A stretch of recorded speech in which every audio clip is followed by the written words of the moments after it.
Well, good morning, church. Let's spend 5 minutes with God together today. As we start today, I want to tell you about my friend Jay. All right, so I used to lead worship at a church, and Jay played the congas in our worship band.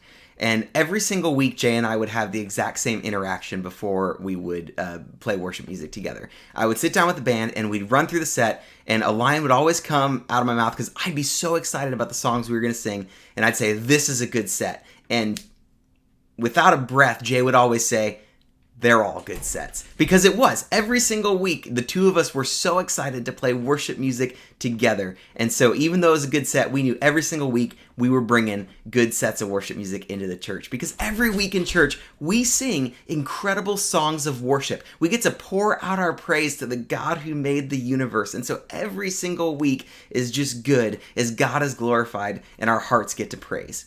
And the thing that makes these sets good, the things that make these times of worship good, is there's so much depth contained in the words that we sing together.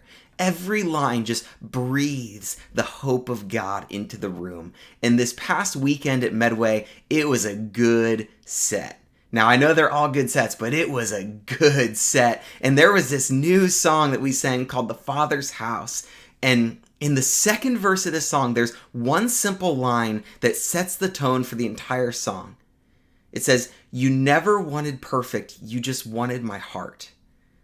And I heard Cory Asbury, who wrote this song, talk about that line and talk about how this entire song was born from that line. You never wanted perfect, you just wanted my heart. It's not about having it all together, it's about surrendering what you do have to God.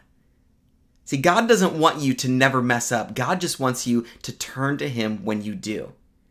And so often our own pride gets in the way, our own shame gets in the way, and we think if we screw up, we can never go back, we can never turn back, we can never repair the damage that we've done.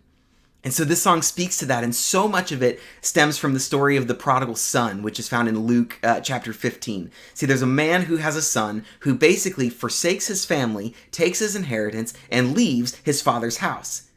Now, after a short time, the son realizes how badly he screwed up, so he returns home, and he's nervous about his father's response. How is his father going to receive him? His own pride, his own shame is taking over, and he's scared about the response. And what we see in the story is that the father embraces his son. He rejoices and celebrates and welcomes him back into his father's house.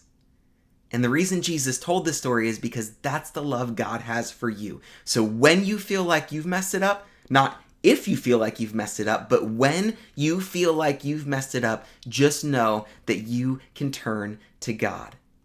God never wanted perfect. He just wanted your heart. I pray that gives you hope.